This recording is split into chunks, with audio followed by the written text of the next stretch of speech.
একদা হযরত ফাতেমা রাদিয়াল্লাহু তাআলা আনহা এক ইহুদি বান্ধবীর সাথে একটি বাগানে দাঁড়িয়ে কথা বলছিলেন। এমন সময় একটি লোক এসে সেই ইহুদি মেয়েটিকে বললেন, আপনার বাবা আপনাকে বাড়িতে যেতে বলেছেন। তখন মেয়েটি সেই লোকগুলোর সাথে তার বাড়িতে চলে যায়। বাড়িতে যাবার পর সেই মেয়েটির বাবা সেই মেয়েটিকে বললেন, মা, তোমার বিয়ের জন্য একটি ছেলে নির্বাচন করেছি। ছেলেটি ইহুদি সম্প্রদায়ের এক শিল্পপতির ছেলে। তুমি কি এই বিয়েতে রাজি আছো? তখন মেয়েটি বলল, বাবা, এই উত্তরটি আমি কালকে দেব। আজকের রাতে আমাকে একটু সময় দিন, আমি একটু ভেবে দেখি। মেয়েটির বাবা মেয়েটিকে সময় দিল। মেয়েটি তার বাবার কাছ থেকে সময় নিয়ে কোনো দিকে না তাকিয়ে এক দৌড়ে হযরত ফাতেমা রাদিয়াল্লাহু তাআলা আনহুর কাছে চলে আসলেন। মেয়েটি হযরত ফাতেমা রাদিয়াল্লাহু তাআলা আনহার কাছে এসে বললেন, বোন, তোমার সাথে আমার দীর্ঘ 12 বছরের সম্পর্ক। এই দীর্ঘ সময়ে তুমি কখনো আমাকে ভুল পরামর্শ দেওনি। আশা করছি আজকেও তুমি আমাকে কোনো ভুল পরামর্শ দেবে না। আমার জন্য আমার বাবা একজন ছেলে নির্বাচন করেছেন। ছেলেটি হচ্ছে ইহুদি সম্প্রদায়ের এক বিশাল শিল্পপতির ছেলে। সেই ছেলেটির সঙ্গে আমার বাবা আমার বিয়ে দিতে চান। তুমি বলো এখন আমি কি করব? তখন হযরত ফাতেমা রাদিয়াল্লাহু তাআলা আনহা এই মেয়েটির কথা শুনে বললেন, বোন, যখন তোমার বাবাই এই ছেলেটির সঙ্গে তোমার বিয়ে ঠিক করে ফেলেছেন এবং তোমার বাবা চাইছেন এই ছেলেটির সঙ্গেই তোমার বিয়ে দিতে, সেহেতু তুমি এই বিয়েতে রাজি হয়ে যাও। তখন মেয়েটি ফাতেমা রাদিয়াল্লাহু তাআলা আনহাকে বললেন, হে বোন, আমি এই বিয়েতে রাজি হতে পারি, কিন্তু একটা শর্ত আছে। শর্তটা হলো যে তুমি যদি এই বিয়েতে আমার সঙ্গে থাকো তবেই আমি এই বিয়ে করব। তুমি তো জানো আমি তোমাকে কতটা ভালোবাসি। তখন হযরত ফাতেমা রাদিয়াল্লাহু তাআলা আনহা মেয়েটিকে বললেন, তোমরা ইহুদি আর আমরা মুসলমান, আর তুমি তো জানো যে ইহুদিরা মুসলমানদেরকে একদমই সহ্য করতে পারে না। আর আমি যদি তোমার বিয়েতে যাই তাহলে আমার বাবা হযরত মুহাম্মদ সাল্লাল্লাহু আলাইহি ওয়াসাল্লামকে মুসলমান সম্প্রদায়ের প্রতি প্রশ্নের সম্মুখীন হতে হবে এবং আমার বাবাকে নিয়ে তারা হাসি ঠাট্টা করবে। এছাড়া তোমারও ইহুদি সম্প্রদায়ের কাছে প্রশ্নের সম্মুখীন হতে হবে এবং তারাও তোমাকে নিয়ে হাসি ঠাট্টা করবে। তাই আমি তোমার এই বিয়েতে উপস্থিত হতে চাইছি না। তখন সেই ইহুদি মেয়েটি হযরত ফাতেমা রাদিয়াল্লাহু তাআলা আনহুকে বলল, তুমি যদি আমার বিয়েতে উপস্থিত না থাকো তাহলে আমি কথা দিলাম কিয়ামত হয়ে গেলেও আমি বিয়ে করব না। মেয়েটির এই অবস্থা দেখে এক পর্যায়ে ফাতেমা রাদিয়াল্লাহু তাআলা আনহু নিরুপায় হয়ে সেই মেয়েটিকে বললেন, ঠিক আছে বোন, আমি তোমার বিয়েতে যাব, তুমি এই কথা তোমার বাবাকে জানিয়ে দাও। তখন মেয়েটি হযরত ফাতেমা রাদিয়াল্লাহু তাআলা আনহুর কথা শুনে এক দৌড়ে বাবার কাছে এসে বললেন, বাবা, আমি এই বিয়েতে রাজি আছি, তবে একটি শর্ত আছে। শর্তটা হলো আমার বিয়েতে আমার সঙ্গে মুহাম্মাদের মেয়ে ফাতেমা আমার সঙ্গে থাকবে। তখন মেয়েটির বাবা বলল, মুহাম্মাদের মেয়েটি যদি আমাদের এই বিয়েতে আসে তাহলে সেটা আমার এই স্ট্যাটাসের সঙ্গে মিলবে না, কারণ সে হচ্ছে গরিব আর তার বাবাও গরিব। তারা ঠিক মতো ভালোভাবে পেট পুরে খেতেই পারে না এবং তাদের সুন্দর জামা কাপড়ও নেই। তাহলে তারা কি করে তোমার বিয়েতে আসবে? তাছাড়া তোমার বিয়েতে যারা আসবে তারা সবাই ধনী শিল্পপতির ছেলে মেয়ে, তাই মুহাম্মাদের মেয়ে ফাতেমাকে দাওয়াত করা যাবে না। তখন মেয়েটি তার বাবাকে বলল, বাবা, এইটাই আমার ফাইনাল ডিসিশন। ফাতেমাকে যদি আমার এই বিয়েতে আসতে বাধা দাও তাহলে আমি জীবনেও এই বিয়ে করব না। এক পর্যায়ে তার বাবা নিরুপায় হয়ে রাজি হয়ে গেল এবং মেয়েকে বলল, আমি তোমাকে অনুমতি দিতে পারি, তবে একটা শর্ত আছে। শর্তটা হলো যদি মুহাম্মাদের মেয়ে ফাতেমা আমার বাড়িতে আসতে চায় তাহলে তাকে অবশ্যই সুন্দর এবং নতুন জামা পরে আসতে হবে। যদি পুরাতন জামা কাপড় পরে চলে আসে তাহলে আমার বাড়িতে সে ঢুকতে পারবে না। বাবার এই কথা শুনে মেয়েটি দৌড়ে আবার হযরত ফাতেমা রাদিয়াল্লাহু তাআলা আনহুর কাছে গিয়ে বলল, হে বোন, তুমি আমার বিয়েতে যাও তা আমার বাবা চায় না, তবে আমার বাবা একটা শর্তে রাজি হয়েছেন। শর্তটি হলো আমার বিয়েতে তুমি যদি যাও তবে অবশ্যই নতুন জামা কাপড় পরে তোমাকে আসতে হবে।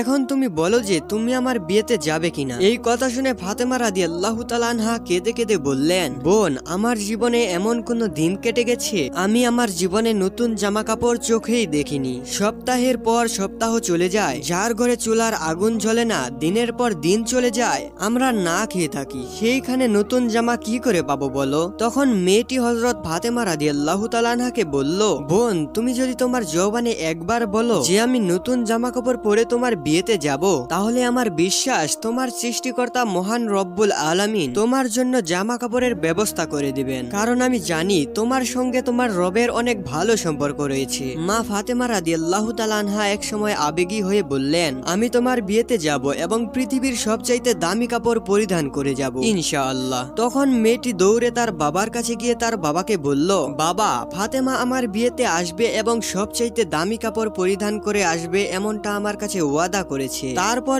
বিয়ের দিন তারিখ ঠিক হয়ে গেল। এদিকে হযরত ফাতেমা রাদিয়াল্লাহু তাআলা আনহা চিন্তা করতে লাগলেন, বিয়ের দিন তো কাছে চলে আসছে, আর আমি ওয়াদা করেছি বিয়ের দিন আমি সেই বাড়িতে নতুন জামা কাপড় পরিধান করে যাব, কিন্তু আমার কাছে তো নতুন জামা নেই।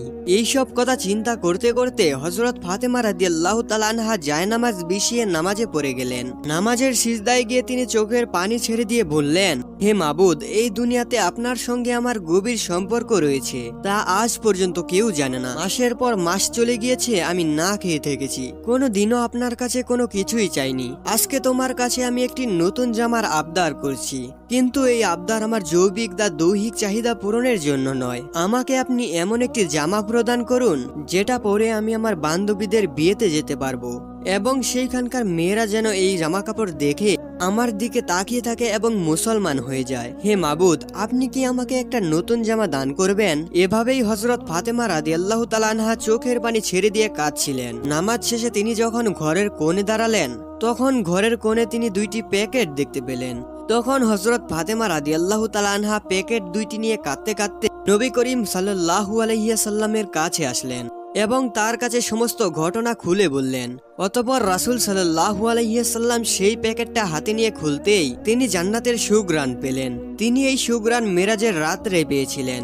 তখন রাসূল সাল্লাল্লাহু আলাইহি ওয়াসাল্লাম হযরত ফাতেমা রাদিয়াল্লাহু তাআলা আনহুকে জড়িয়ে ধরে কপালে চুমু দিয়ে বললেন, এই কাপড় তুমি কোথায় পেয়েছো মা?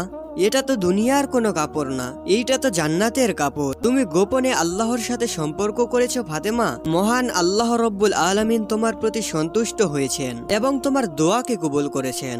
মহান আল্লাহ রব্বুল আলামিনের নিকট একটি কাপড়ের আবদার করার কারণে তিনি তোমার জন্য জান্নাতুল ফেরদাউস থেকে তোমার জামার ব্যবস্থা করে দিয়েছেন। তারপর বিশ্বনবী হযরত মুহাম্মদ সাল্লাল্লাহু আলাইহি ওয়াসাল্লাম বললেন, হে ফাতেমা, তুমি এই জামা পরে তোমার ইহুদি বান্ধবীর কাছে যেতে পারো, তবে অবশ্যই তোমাকে পরিপূর্ণ পর্দার সাথে যেতে হবে। জবাবে হযরত ফাতেমা রাদিয়াল্লাহু তাআলা আনহা বললেন, আব্বাজান, আমি নিশ্চয়ই পর্দার সহিত আমার বান্ধবীর বিয়েতে যাব। অতঃপর যখন হযরত ফাতেমা রাদিয়াল্লাহু তাআলা আনহা সেই জান্নাতি পোশাকটি গায়ে পরলেন, তখন তার সৌন্দর্য আরো বেড়ে গেল। অতঃপর সেই জামা পরে হযরত ফাতেমা রাদিয়াল্লাহু তাআলা আনহা যখন বিয়ে বাড়িতে প্রবেশ করলেন, তখন যেন সবকিছুই আলোকিত হয়ে গেল। তখন সেইখানে উপস্থিত মহিলা নববধূর মুখ থেকে চোখ ফিরিয়ে হযরত ফাতেমা রাদিয়াল্লাহু তাআলা আনহুর দিকে অবাক দৃষ্টিতে তাকিয়ে রইলেন। সবাই বলতে লাগলো যে, ফাতেমা, তুমি তো অনেক গরিব, তাহলে তুমি এত দামি সুন্দর পোশাক কোথায় পেলে?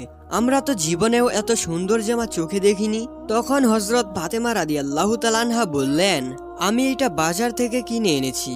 তখন মহিলারা বলল, এইটা কোন বাজারের কোন দোকান থেকে কিনেছো? ফাতেমা রাদিয়াল্লাহু তাআলা আনহা তখন বললেন, আমি যেই বাজার থেকে এটা কিনেছি তোমরা সেই বাজার চিনবে না, সেই দোকানও তোমরা চিনবে না, এবং যেই রাস্তা দিয়ে আমি সেই বাজারে গিয়েছি সেই রাস্তাও তোমরা চিনবে না।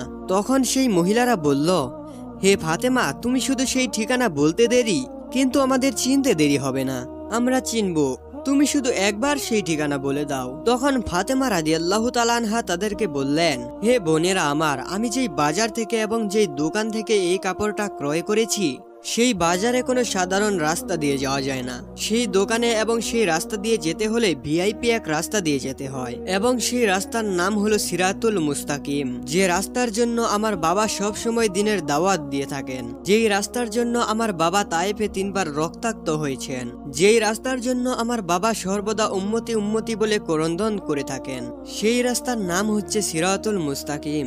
তোমরা যদি সেই রাস্তা দিয়ে চলতে থাকো তাহলে কিছুটা সামনে একটি বাজার পাবে। সেই দোকানের বা সেই বাজারের নাম হলো জান্নাত। জান্নাত নামক মার্কেটের মধ্যে যদি তুমি প্রবেশ করতে পারো তাহলে সেই দোকান পেয়ে যাবে, যেই দোকান থেকে সেই দোকানের মালিক আমাকে এই ড্রেসটি উপহার দিয়েছেন।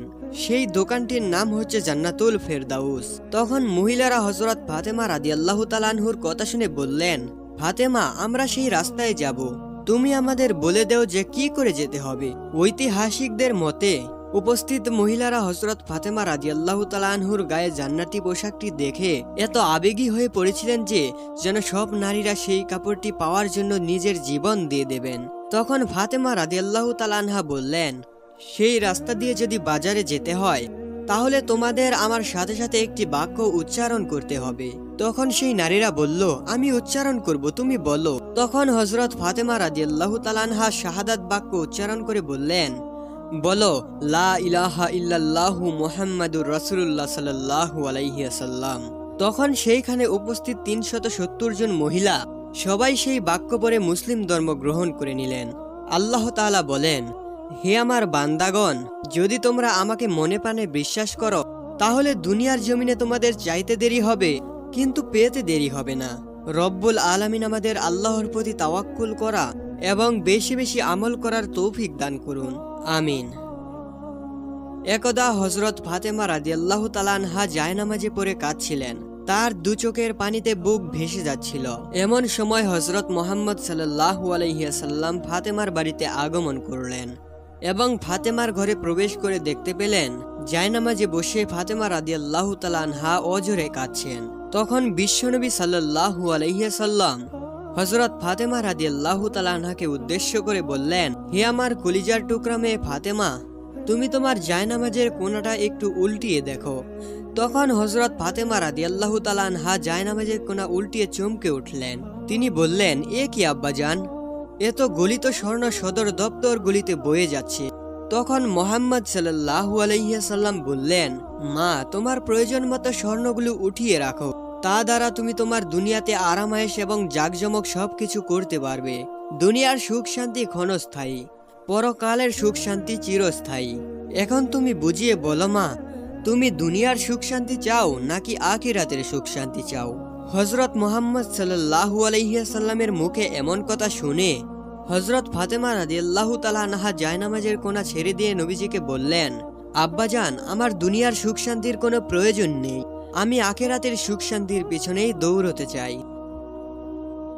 একদিন হযরত ফাতেমা রাদিয়াল্লাহু তাআলা আনহা এমনই দুর্বল হয়ে পড়েছিলেন যে তিনি বিছানা থেকেও উঠতে পারছিলেন না। এই ঘটনা হযরত মুহাম্মদ সাল্লাল্লাহু আলাইহি ওয়াসাল্লাম এর কাছে পৌঁছালে নবী করিম সাল্লাল্লাহু আলাইহি ওয়াসাল্লাম মা ফাতেমাকে দেখার জন্য তার বাড়িতে তাশরীফ আনলেন। নবী করিম সাল্লাল্লাহু আলাইহি ওয়াসাল্লাম ফাতেমার দরজায় উপস্থিত হয়ে ফাতেমাকে ডাকতে লাগলেন, কিন্তু ভেতর থেকে কোনো আওয়াজ আসছিল না। বিশ্বনবী তখন আবারও ডাক দিলেন, ভিতর থেকে কোনো আওয়াজই আসছে না। তিনবারের মাথায় বিশ্বনবী ফাতেমাকে উদ্দেশ্য করে আবারও ডাকতে লাগলেন। তখন ভিতর থেকে হযরত ফাতেমা রাদিয়াল্লাহু তাআলা আনহা জবাব দিলেন, আব্বাজান, আমি কেমন করে দরজা খুলব? আমার গায়ে যে ছোট্ট একটি চাদর, পায়ের দিক গোড়ালে মাথার দিক খালি হয়ে যায়, মাথার দিক গোড়ালে পায়ের দিক খালি হয়ে যায়। তখন বিশ্বনবী তার মাথার রুমাল খুলে দরজার ফাঁক দিয়ে ভিতরে দিয়ে ফাতেমাকে উদ্দেশ্য করে বললেন, মা, আমার রুমালটা মাথার দিকে দিয়ে দাও। তখন ফাতেমা রাদিয়াল্লাহু তাআলা আনহা রুমালটা মাথার দিকে দিয়ে দরজা খুলে দিলেন। তখন রাসূল সাল্লাল্লাহু আলাইহি ওয়াসাল্লাম ঘরের ভিতরে ঢুকে দেখতে পেলেন মা ফাতেমার চোখ মুখ মলিন হয়ে আছে। তখন নবীজি ফাতেমা রাদিয়াল্লাহু তাআলা আনহুকে বললেন, মা, তোমার কি অসুখ হয়েছে? ফাতেমা রাদিয়াল্লাহু তাআলা আনহা তখন নবীজিকে বললেন, আব্বাজান, কয়েকদিন যাবৎ উপোস থাকতে থাকতে ক্ষুধার তাড়নায় মাথা দুর্বল হয়ে পড়েছে। এটা শুনে হযরত মুহাম্মদ সাল্লাল্লাহু আলাইহি ওয়াসাল্লাম ফাতেমা রাদিয়াল্লাহু তাআলা আনহুকে বললেন, আমিও আজ 3 দিন যাবৎ উপবাসী, অথচ আমি আল্লাহর নিকট তোমার চাইতে অধিক প্রিয়। আমি চাইলে তিনি দুনিয়ার সবচাইতে ভালো জিনিস আমাকে খাওয়াতেন, কিন্তু আমি দুনিয়ার উপর আখিরাতকে প্রাধান্য দিয়েছি। তখন রাসূল সাল্লাল্লাহু আলাইহি ওয়াসাল্লাম মা ফাতেমাকে বললেন, হে মা ফাতেমা, ধৈর্য ধরো, নিশ্চয়ই সুসংবাদ রয়েছে। আল্লাহর শপথ করে বলছি, বেহেশতে তুমি হবে রমণীকুলের সবার সর্দারিনী, বেহেশতের চাবি থাকবে তোমার হাতে। এই কথা শুনে ফাতেমা রাদিয়াল্লাহু তাআলা আনহা চমকে উঠলেন। এই কথা শুনে তিনি বললেন, আব্বাজান, তাহলে বিবি মরিয়ম এবং বিবি আসিয়ার কি হবে? তখন নবীজি বললেন, মা, বিবি মরিয়ম তার সময়কার সকল মহিলাদের সর্দারিনী এবং বিবি আসিয়াও তার সময়কার সকল মহিলাদের সর্দারিনী। আর তুমি এইখান থেকে নিয়ে কিয়ামত পর্যন্ত যত মহিলা আছেন সকল মহিলাদের সর্দারিনী। প্রিয় দর্শক, আজকের এই ভিডিওটি কেমন লাগলো? ভালো লাগলে ভিডিওটি শেয়ার করে আমাদের পাশেই থাকবেন এবং ছোট্ট একটি সাবস্ক্রাইব করে দেবেন, যাতে সবার আগে এই ভিডিওটি আপনার কাছে পৌঁছে যায়। এবং আপনাদের মূল্যবান মতামতটি কমেন্টের মাধ্যমে জানিয়ে যান। আজকের মতো এইখানেই বিদায় নিচ্ছি। পরবর্তীতে আবার আরেকটি নতুন ভিডিও নিয়ে আপনাদের মাঝে হাজির হব।